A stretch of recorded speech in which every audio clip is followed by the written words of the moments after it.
Hi guys, welcome back to Social Studies. I'm Ms. Metler Armijo, and I'm excited again to continue our exploration of the American Revolution. Okay, so let's get started. Let me share my screen so that we can look at and use our slideshow to guide our thinking and learning today. And here we go. Okay, so again, we are on day 7 of our Revolutionary War Unit. We spent some time looking at political cartoons, examining primary resources, looking at different texts in order to dig into what was going on in the colonies during that time period.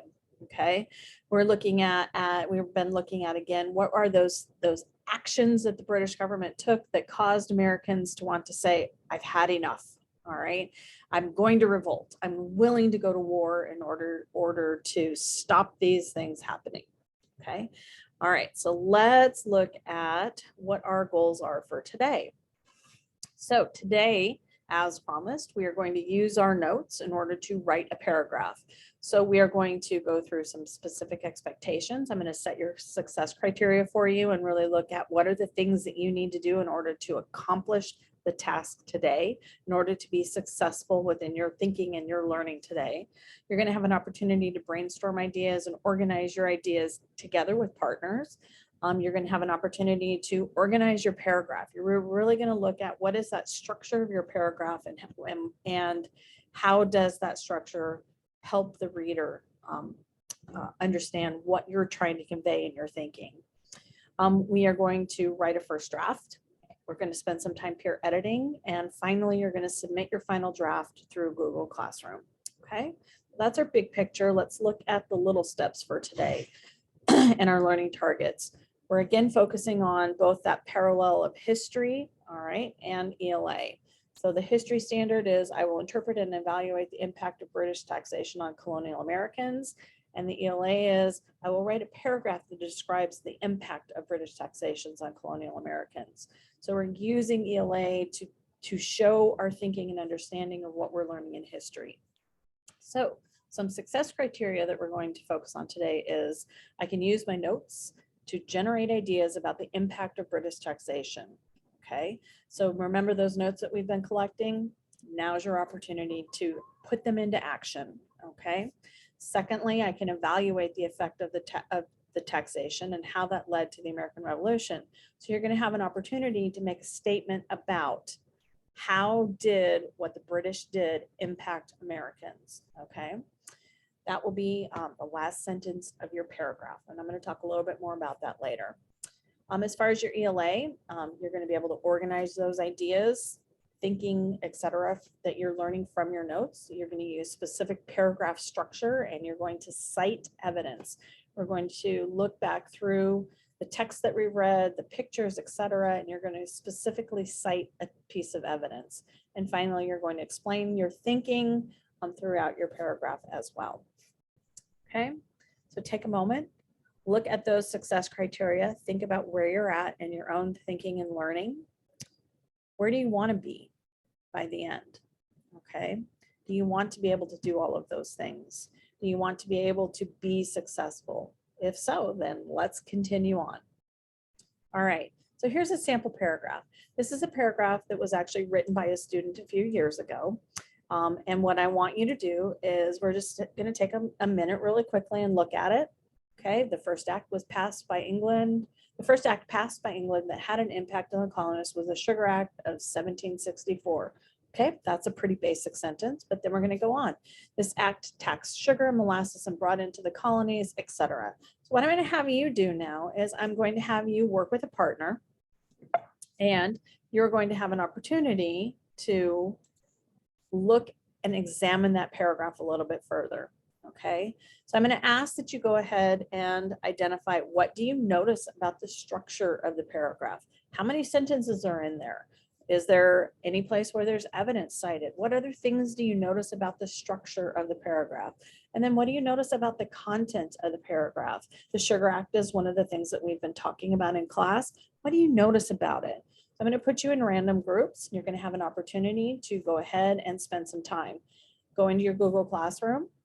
In your Google Classroom, you'll notice that under the week of February 14th through the 18th, 2022, you'll see this sample paragraph. It's a material in there.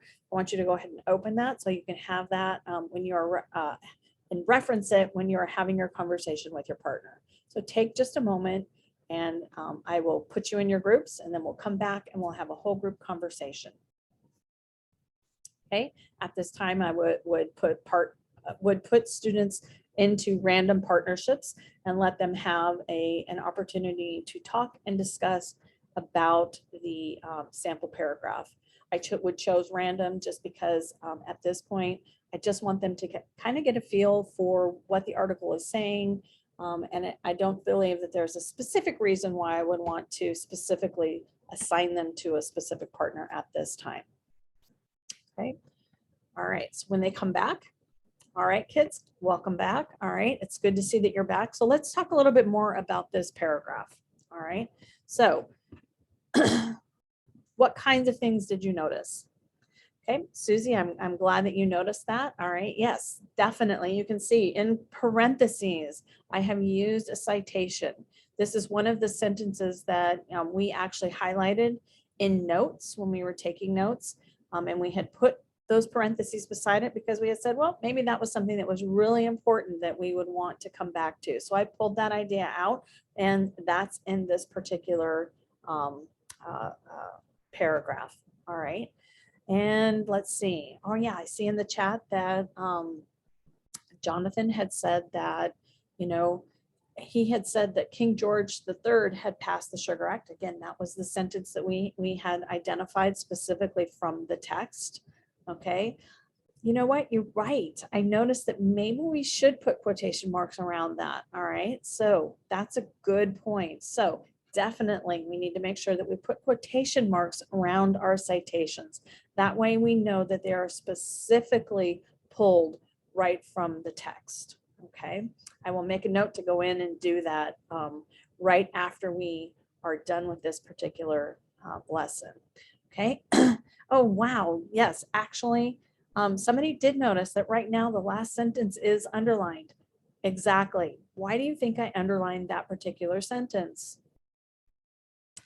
You're exactly right. Okay. That's because that is an evaluative sentence. All right. The Sugar Act had great economic impact. We're saying the Sugar Act caused this specifically to happen. Okay. That's an evaluative sentence. And it was the first of many acts to anger them enough to revolt, to want to go to war. Okay. So this is the type of paragraph that you're going to be writing.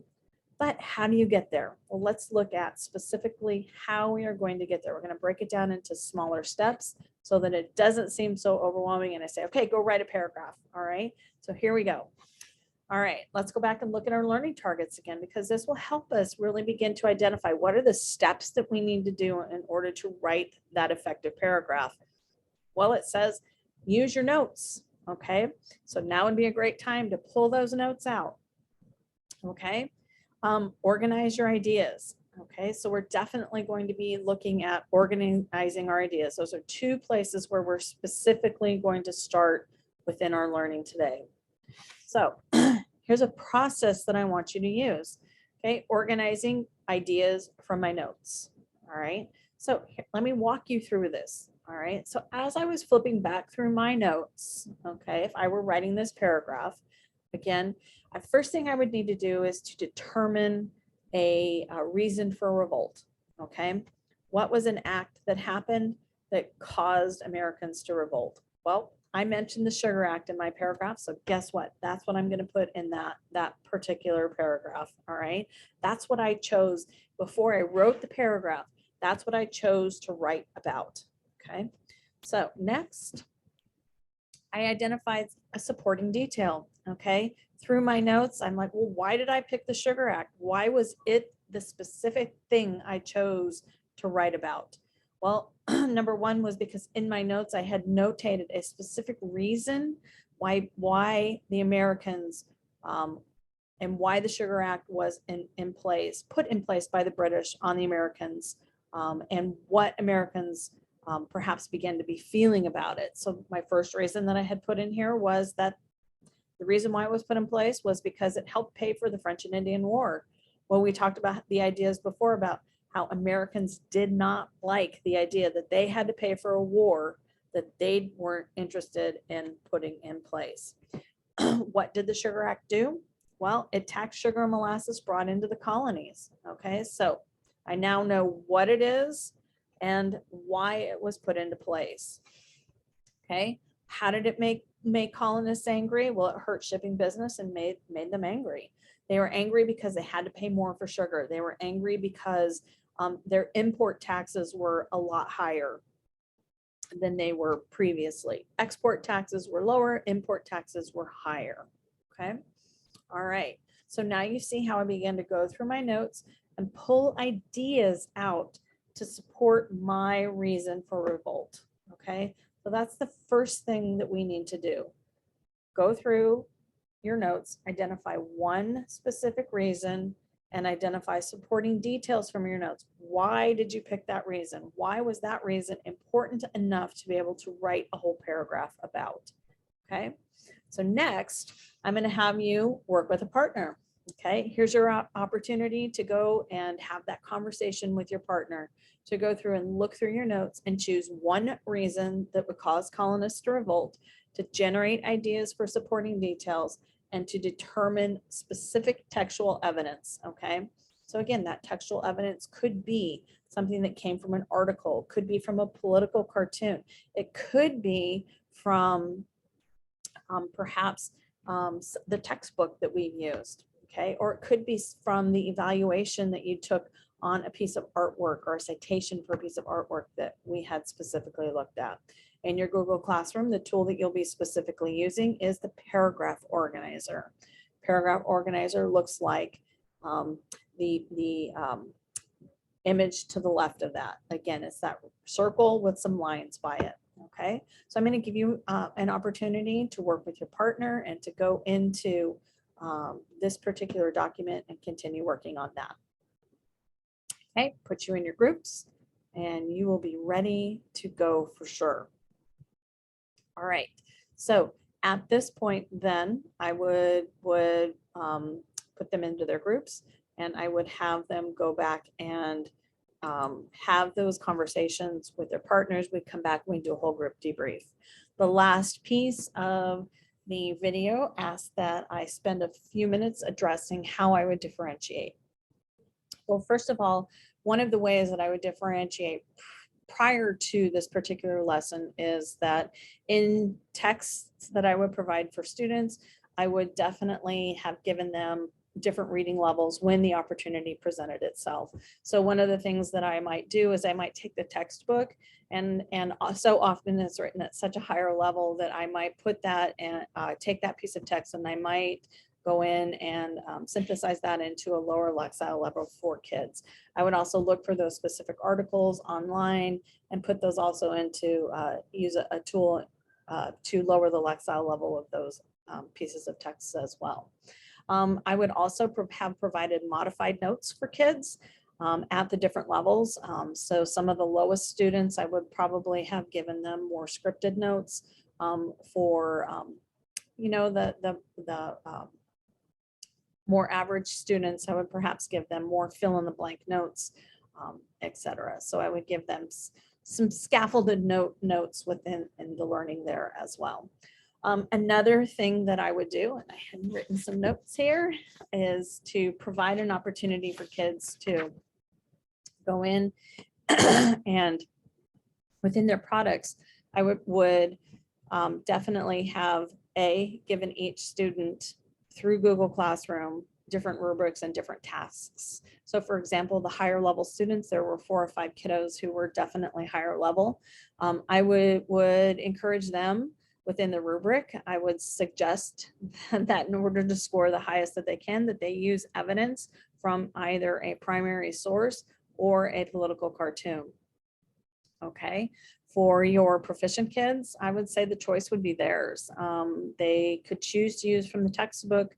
They could choose to use political cartoon or also a primary resource. For the lower end students, the students who are struggling a little bit more, I might encourage them to use the text as a primary source. I wouldn't discourage them, but I would say the rubric would be differentiated because it would give them the option of all of the different pieces as well, and would encourage them more to go with a piece of text as well. Okay. One of the other things that I would do is I would definitely give them an opportunity to, again, through Google Classroom, I would assign them different scaffolded graphic organizers. So their organizers would be a little bit more structured. The lower end students would have definitely more scripted, would be given specific sentence starters to use, as well as perhaps transition words in those sentence starters to use as well. The higher end students would definitely not perhaps need as much scaffolding within their sentence structure as well. I would definitely pull small groups. Within that, what that would specifically look like is when they're working independently, perhaps on writing their paragraphs, I would pull a group of students together. I would ask a student to share their screen with their work presented, and we would have a discussion about where are they at within their thinking. We would look at specifically perhaps conventions. Maybe that's what that particular group of students is really struggling for. Again, what I would target for the groups is what are their specific needs within that thinking and learning. Perhaps it's that they're really not grasping the idea of interpreting text. So maybe that's where I would spend time with those kiddos. Let's look at that paragraph. Let's look at what is that text really saying? What is it really telling you? And what was the author's purpose for putting that piece of text, those words on into that piece of text. Okay. I would think, again, in spending time with kids within those small groups, you really do learn what their specific needs, what their specific skill sets are. And so again, that's the way that I would really work is once they're given that independent task, I would really promote thinking and learning through small group instruction by prompting kids. Thank you.